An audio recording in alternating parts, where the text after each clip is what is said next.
Hola a todos y bienvenidos a este primer encuentro del programa Tech and Society en su edición de 2020.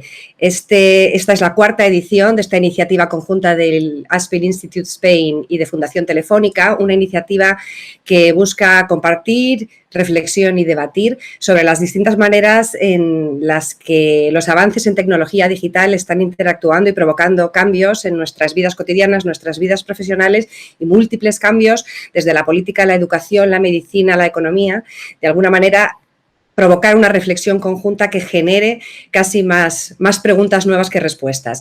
Mientras seguís la conversación que vamos a tener a continuación, podéis comentar lo que queráis en Twitter con el hashtag TechSociety o incluir vuestros comentarios por aquí abajo en el chat habilitado en YouTube para seguir la sesión. Mi nombre es María Zabala, soy periodista, estoy especializada en alfabetización y ciudadanía digitales. Trabajo diariamente con familias, con docentes, con estudiantes, hablando del uso responsable de la tecnología y de alguna manera mi compromiso es a través de mi trabajo tratar de estudiar y mejorar en la medida de lo posible la relación entre familia y tecnología. Por eso, pues para mí es un lujo compartir este rato con Victoria Nash.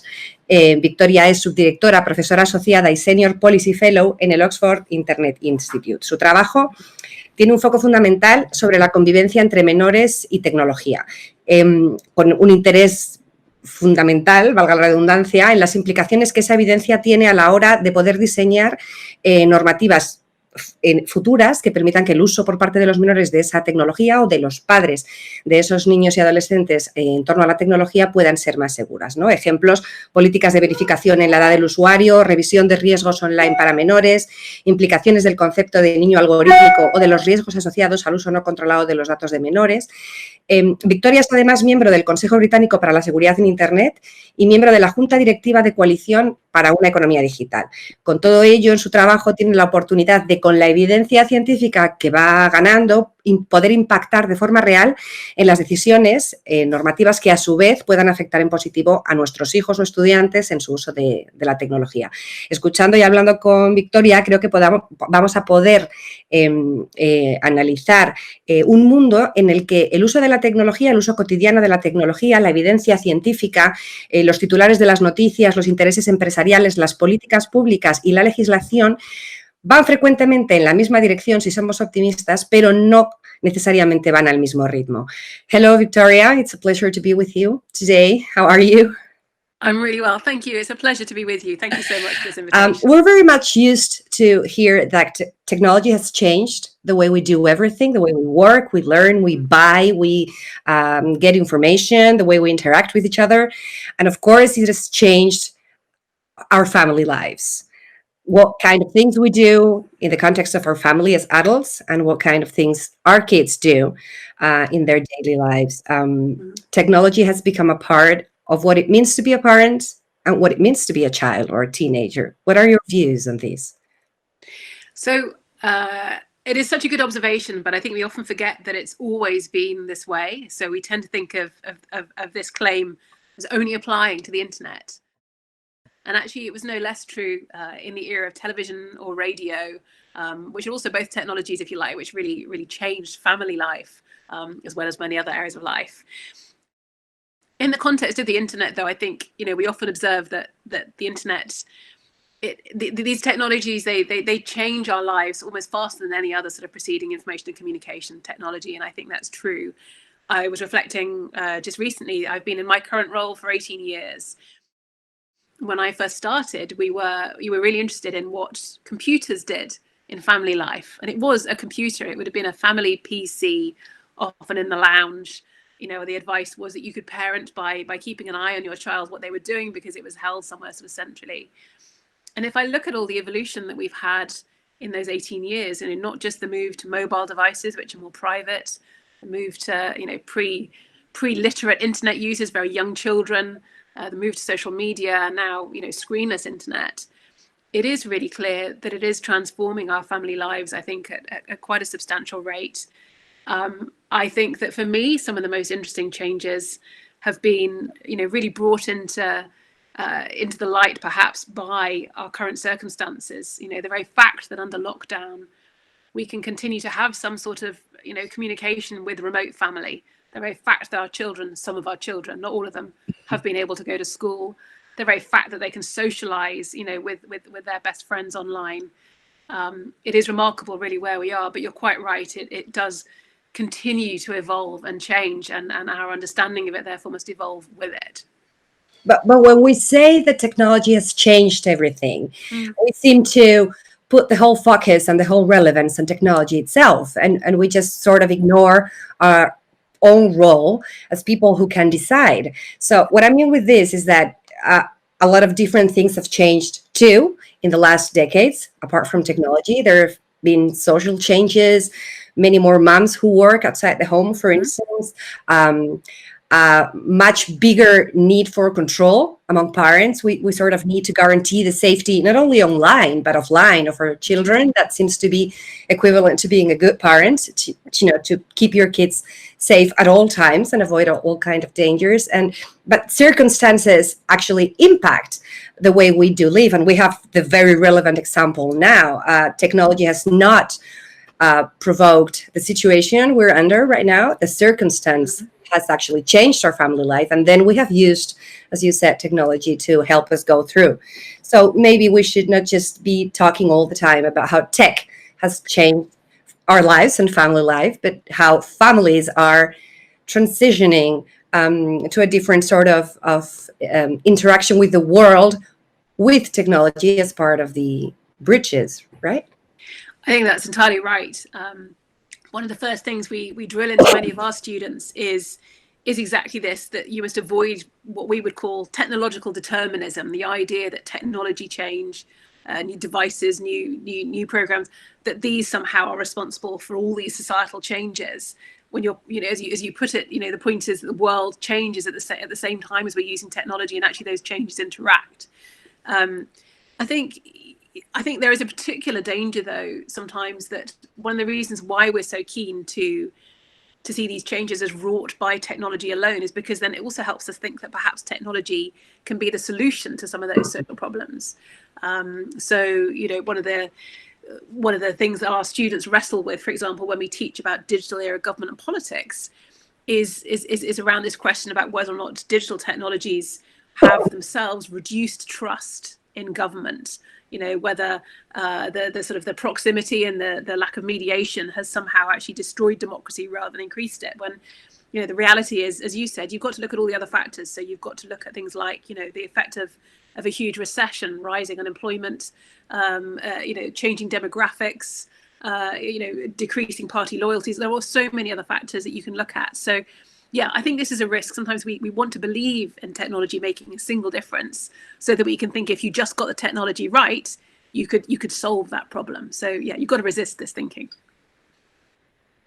Also, there's one thing that I find very interesting when we talk about family and technology is that we seem to focus regarding our concerns, even our hopes sometimes, but we seem to focus on like the outer part of this relationship. I mean, our behavior when we use technology, our habits when we use technology, the daily use of whatever device we have in front of us, the example parents give children, for instance, when they use technology. That's one thing we seem to focus on when we look for ways to overcome our concerns or to work on our hopes. But then I've read, thanks to you, about that concept of digital mundane. And that's when digital invades us, even if we don't realize it's doing so. And that's another way of sort of not acknowledging how tech is embedded in our daily life, not just by use or behavior or habits, but by innovation, sort of.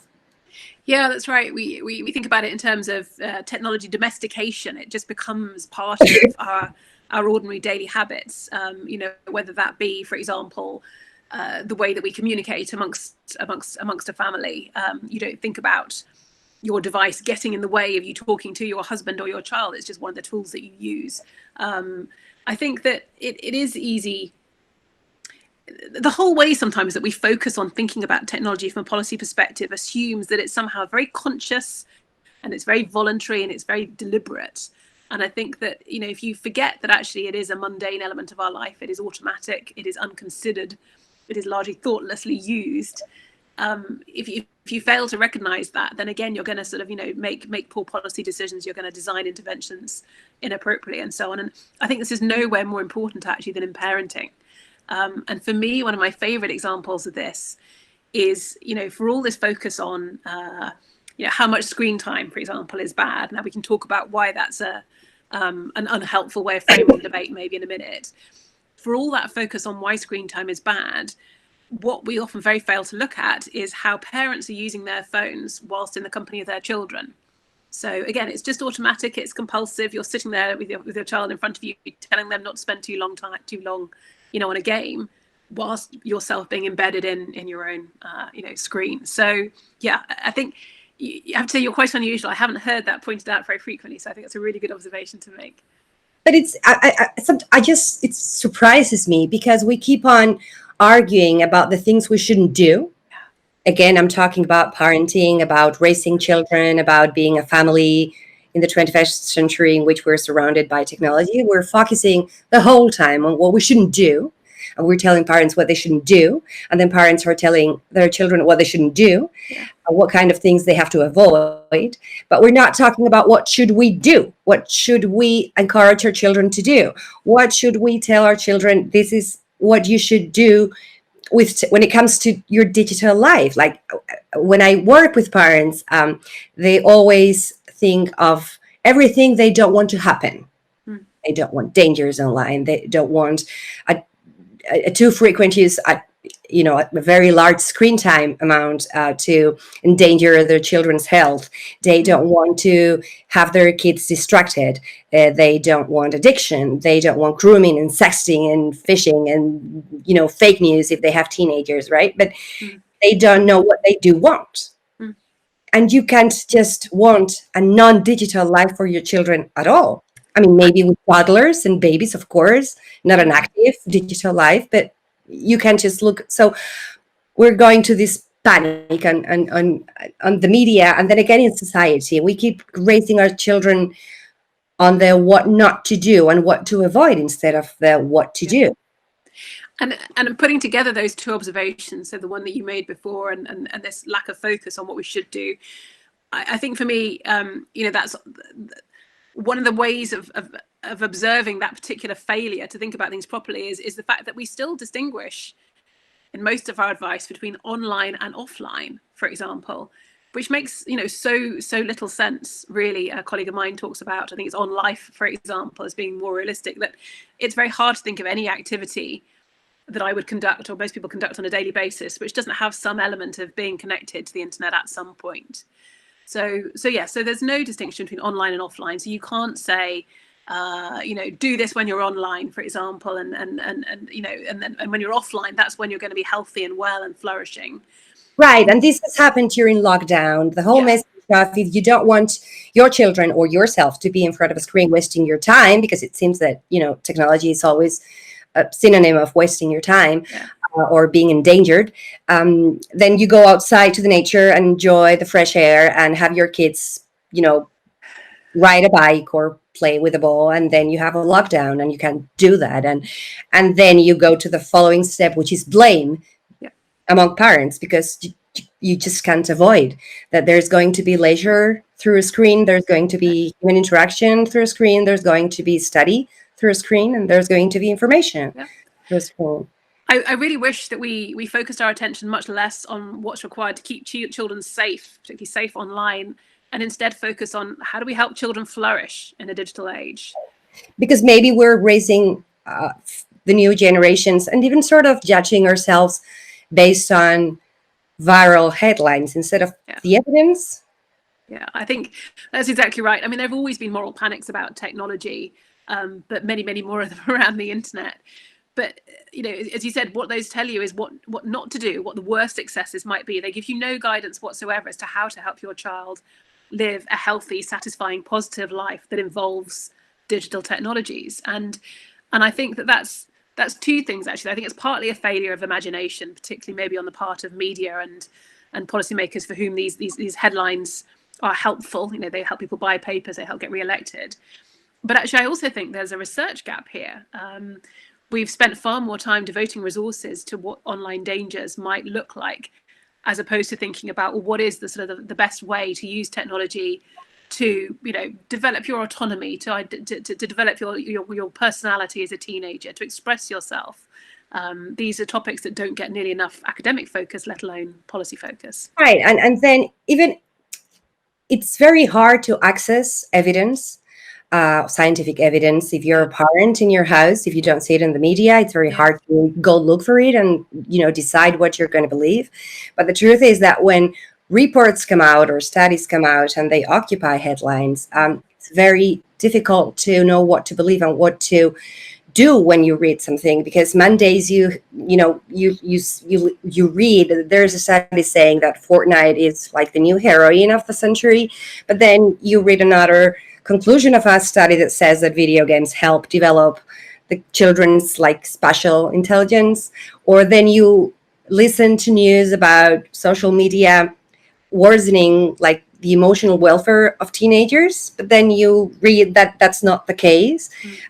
For me, one of the most helpful views on that has been from Sonia Livingstone at the LSE, because she talks about the difference between a causal relationship and a correlational relationship, and how, you know, maybe there are people who are more vulnerable to experience certain things, and how risk is not necessarily harm.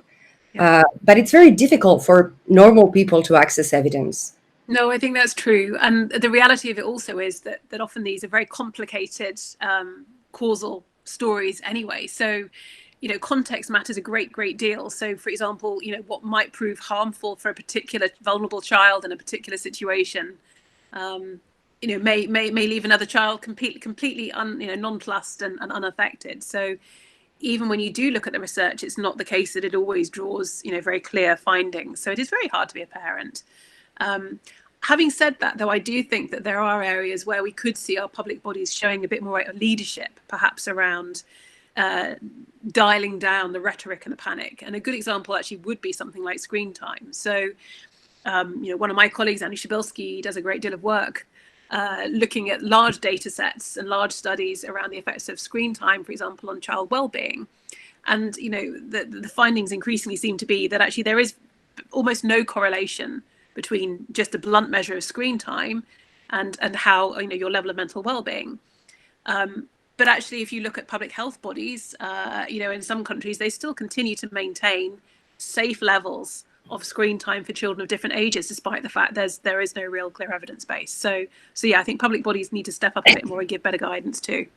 Yes, maybe changing the narrative, right? Because I think it's evident that we have to know the dangers, because the internet is not designed for kids. So we just can't let them roam around online, no matter the age, because we don't let them do whatever they want offline whenever they want. But the discourse of this is so dangerous, let's protect them, under my perspective, is not really working. It's not really awakening families to try and you know, do something at home, if you have the luck to be able to do something at home, because then you have the inequalities and parents who can just find the time or the resources or don't have the education to be able to guide their children. One of your most relevant focus in work is data, and how children's data are used, and what kind of products and services are designed and offered to families that involve the use of children's data. Are children the new data source? Yes, frankly. If we look at this incredible array of new products on the market, it's really clear that parents are the customers. Companies are providing, you know, new baby tech, new devices, smart devices in the home, and you know, effectively, children are providing the economic value to these products. It's their data that will drive innovation, drive research, obviously in a way that they have, you know, no say over whatsoever. So it is an interesting area because, you know, on the one hand, we do have clear data protection regimes which should protect children against, you know, the worst excesses of, you know, corporate misdemeanor, etc. On the other hand, I still find myself feeling just a little bit wary about this whole economic model. So, you know, I suppose this is something I would like us to sort of reflect a little bit more on, which is the extent to which we're happy for our children to be such a core part of a data-driven economy. I don't know what you think, whether you think this is a concern, but I know it's not something that many parents, I think, ever really have a chance to think about. I agree with you. I think there are very important differences when it comes to the age of the parents. Mm-hmm. It's not the same if you're in your 30s or 40s and you have your first baby now, or your third baby after 2 toddlers or tweens, than if you're late 20s, early 30s, and you have your babies now and you've been used to use the digital world for a longer time. And because when you ask younger people, they care about their privacy, but they're okay with, I'd rather not pay for this app or this service. So we just can't ask for a total protection of our privacy if we don't pay for anything. You know what I mean? We don't. I mean, that doesn't happen with anything. So that's just yet another example of how we put technology in a locked department in our lives, separating it from the rest of our lives. I see that we do that constantly, and we do that with education. And I think elder parents know less, use less, and then sort of fear more, and are not that eager to use something digital like an app to help you go through the pregnancy, or an app to help you determine why your baby is crying. But, you know, younger parents will rely on that and maybe not give it a second thought. But I guess both generations share a short knowledge of how data work. Not just how tech companies use our data, but how data work. What happens when you download an app? What happens when you create your profile on a service? What happens when you synchronize your cell phone with a baby monitor or with a toy for your 4-year-old daughter? We don't really know how that works. So then we can't know what happens with our information. We don't really know sometimes what our data is, what data mean. I think that's absolutely true, and frankly, it is also just fundamentally hugely complex. You know, even to understand, say, over the course of a day, what data trails I've left, where that data has gone, and how it's been used and how it's been monetized. I mean, you know, I think of myself as hopefully fairly expert in this field, and I wouldn't have a clue. So, you know, I don't think we can expect this to be something that we all ever have a really good sight of. But I suppose there are two things I think we could do a bit better, and one is just, I think people should have a better understanding of what the data economy is. So, you know, the old adage that if it's free, then, you know, you're the product effectively. So it's your data that's funding the development of that service. I think we need to think a bit more clearly about what does that actually mean, and what types of data are going to be sold here on my behalf. And then the second thing is, I do wonder sometimes whether we could do a bit more to make some of these apps and services a little bit more transparent about what types of data they collect and where they put it. I'd quite like to see some sort of Creative Commons type scheme where you have icons, you know, on apps or services that at least says, you know, is your data monetized? Is it fully de-anonymized? Is it ever deleted? You know, things like that. There are things that actually. And you are lucky. And you're lucky because your native language is English. Yeah. And all apps and web services, if they have some kind of user policy rules and data privacy stuff, they'll have it in English. But just the major social media networks have their terms of use explained in Spanish. Yeah. So if you have a 15-year-old girl who is downloading an app to be able to video chat with her friends during lockdown, those terms of use will not be available in Spanish for her or her parents to understand. No, and frankly, you know, even for those of us for whom we're lucky enough to have it in our native language, you know, you're not going to read whatever it is, 16, 20 pages, let alone understand it. So it is a broken system. There is this idea of us consenting to this giving up and use of our data, but I think none of us actually consent. And we always talk about online safety, not that much about online security, more like cyber security. Maybe we should know more about that into context of family life, because we don't take too much care of that, actually. And then I've also heard you add an extra layer to that, safety, security, and then privacy online. But do we even understand what privacy means anymore? No, I have to say I'm not sure we do. And I think I think you'd find very conflicting views on how much it matters at any one point. It's very well understood, for example, that most people don't value their privacy very highly. If you get free stuff, people are happy to give up information about themselves with little thought for the consequences. But I think it would be good. I think it would be good to think about some of the consequences, perhaps, of giving up this sort of data. So, thinking about, well, what does it mean, for example, that there is an online profile of me that is put together out of all the bits of data that I generate over the course of these weeks and months? And what does it mean that might tell things about me that I actually wouldn't want to give up? So, for example, my political affiliation is most likely evident from my online behaviors, maybe my sexual identification. These are types of pieces of information that most individuals might think were more private and might be reluctant to give up, but they are evident from our online behavior. So understanding that, I think, more would help. And then, I suppose it would be no bad thing just to have more different models of funding internet services, again, to make it clear that, you do have a choice perhaps sometimes between giving up your data and paying for a service outright. That would also be good. Right. And then again, if you want to have a choice, you have to know that you have a choice. And before COVID-19, but mostly during COVID-19, everywhere in the world, we've been talking about media literacy or digital literacy or information literacy, and the need to have teachers improve, students improve, and families improve. And then we've been locked down, and it's come up that we don't know that much, and that we've all started to download and use all kinds of services without really having the time to think about what we were doing.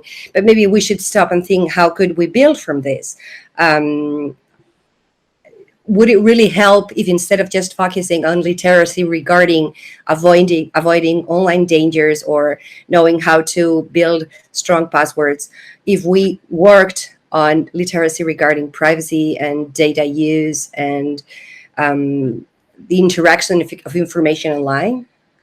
Definitely. I'm on the advisory board for some work that one of our regulators is doing in the UK, actually, which is a big program called Making Sense of Media, and it is precisely aiming to do that, to improve literacy amongst the general population, as you say, on issues other than just safety. So not just data literacy, although that is part of it, understanding how the data economy works, where your data goes, but actually also understanding the circumstances in which things like critical understanding is necessary. So going back to, understanding who is providing you with what information and in what context and why they're doing that. So I think, I do think we are recognizing that this is really necessary. I think we are, though, a long way away from having any clear interventions which can deliver this across a population. And also, I think I asked you this question before, but I'm asking you also as a mother, not just a professional. I'm a mother myself. I've got 3 kids, and because of my personal life and my professional life, what I see is that parents are always the ones to blame for everything that goes wrong with the use of tech among children and teenagers. And I think it's not just society who blames us. We blame each other, and actually technology has become a part of our way to judge parenting. What is good parenting and what is bad parenting? Like, you're a better parent if you don't let your teenager have a cell phone, or you're a better parent if you avoid screen time, or the whole opposite. Does this work? I don't know if this is even a question. It was just sort of I need to say this out loud. Yeah, no, I know. And I'm a parent too. And I actually really struggle between, what I think I should be doing as a researcher and what I want to do as a parent. Often there are these huge pressures in different directions. I think, and I did talk about this, when we discussed this question before. For me, I do think there are some other steps that we could take that would relieve some of the pressures on parents. And I think the degree of those pressures is unfair. For example, we could do much more within companies and perhaps within regulatory frameworks to incentivize those companies. We could do much more to encourage what you might call safety by design or privacy by design. So simple things like, if you sign up for a social media account, no matter what your age, couldn't the privacy settings by default be at their tightest level, so that you would have to consciously unlock them? And to do that, you might have to do things like provide either age verification details, You might have to sort of read a waiver. So to me, there is more that we could do, I think, at the corporate level that would take some of the pressure off parents, which is very unfair because we shouldn't expect parents, either to understand all the risks, let alone the specific ones of a particular platform. Obviously, this is an ideal. I think the difficulties are always around ensuring that this happens, making sure that, you track down companies that are or not abiding with this. And with that sentence that you just said, the making sure, I go to the guarantee. Can we really keep doing this, searching for guarantees? Because what I get asked by parents is like, I will talk for an hour and a half on every kind of thing. And then the question will be, yes, but which is the age for me to give my kid a cell phone and not it be a danger? Or how much screen time is too much screen time? Or which is the video game that I can let my son play with to guarantee that he's not going to become an addicted child, right? So with technology, we search for guarantees, and with the rest, sort of something similar. You talk frequently about the fact that we're normalizing surveillance, and with surveillance, we're normalizing the constant search for, I want to have the guarantee that my kid is all right, and it's going to be all right. So could you give us some examples of products or services that, especially with younger kids and babies, or even before those babies are born, are creating that trend toward permanent surveillance? Sure. Maybe just one quick thought on the wider context of what you just said, though. I do think, we've got really poor actually at assessing and talking about risk in society generally, and I think that's evident, for example, as well in the sort of public health crisis we find ourselves now. So part of it maybe is just to have a better understanding of the idea that no activity is ever going to be risk-free, and also actually that in some cases, for example, teenage development, you need risks in order for children to be able to learn to deal with those risks when they arise. Sorry, that's just a bit of an aside, but I do think that's important too. In terms of this sort of idea of normalizing surveillance, I really am a bit worried about this, because if you look at the array of products that are available, there's some really interesting examples, all of which sound so appealing. They appeal to your desire to be a good parent, a better parent, a more caring parent, and they enable you to do this in theory by, for example, tracking your child. So there are many digital trackers out there which track your child's GPS location in real time. They enable you to watch as a parent, on a map where your child is. Maybe there'll be alerts if they miss a school bus, or emergency alerts if the child is anxious. And of course, this speaks to, the fear that all parents have of your child being taken, by a stranger or disappearing. But, if you think more critically for a moment about who really needs that, it is the case that actually child abductions by strangers are very, very rare. One of the riskiest activities for children is being amongst traffic. Car accidents are a big source, a larger source of danger. And also these trackers themselves are not foolproof. You can give your tracker to another kid or it might not work. So, even if this is a product which in theory is giving you as a parent a guarantee of your child's safety, it still can't do so. So it's a false sense of security. And, you could look at other things too, like, these devices that look at your child, your baby's blood oxygenation levels, motion, movement, breathing patterns. They all sell you peace of mind, except they don't. Which is sort of something similar to whatever happened 20 years ago without technology, right? We're always looking for something that will give us peace of mind, a friend's advice, whatever we can find in a book, and now a product we can download on our cell phone that will tell us whatever we need to be, for that peace of mind. If we go back to parents and children and the interaction with technology at home and all those topics that concern us, the dangers, the habits, the example, the privacy, is there something we should focus more on? Is there something you focus more on? So I think I mentioned this before. I think actually we need to move away from just focusing on safety or privacy, and I think we need to think more about flourishing. I think we need to think about the ways in which we can use technology positively in our lives to improve our well-being, and that might be its immediate uses, like in COVID, keeping us in touch, keeping us connected to the outside world. It might be in helping us be better people. The writing apps, for example, that I use to help me keep focused on my work. I think that, part of that is therefore using technology reflectively, thinking about what you're using each app or each service for and asking, does it really add value to your life or your child's life?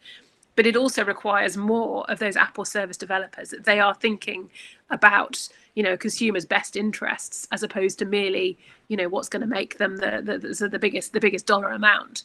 Again, I know this is hopelessly idealistic. I'm very aware of that.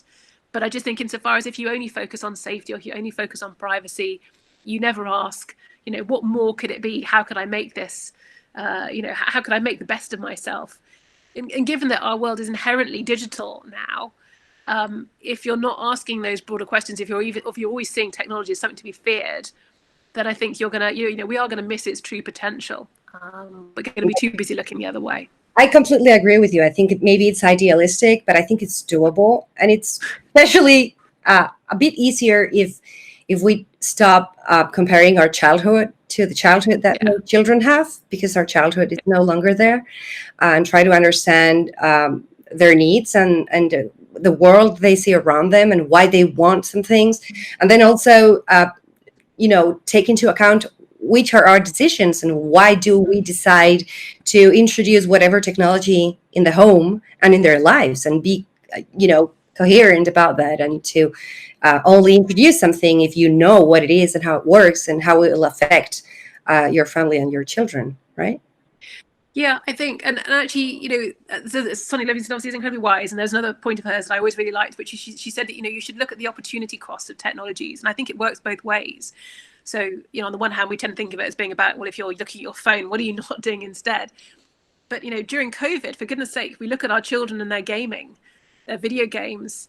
Well, maybe it kept them happy, and it kept them sane, and it kept them from worrying. So I think, we need to recognize that there is an opportunity cost to not using technology, as well as an opportunity cost to using it. And if we can get that in our heads, hopefully it'll enable us to think more carefully about. To get to know their digital version, right? Yeah. I get a lot of messages from parents who've told me that during these weeks they've learned things of what their kids do online that they didn't know their kids could do online. Not just when it comes to using a game or using an app, that to, being able to edit a video or sharing a document, or being able to teach their grandfather to download and use a video chat website, right? So, or create a password. I think that's magical. And I think that's why we can think that this is doable if we're, more optimistic and realistic than just apocalyptic and fearful. Yeah.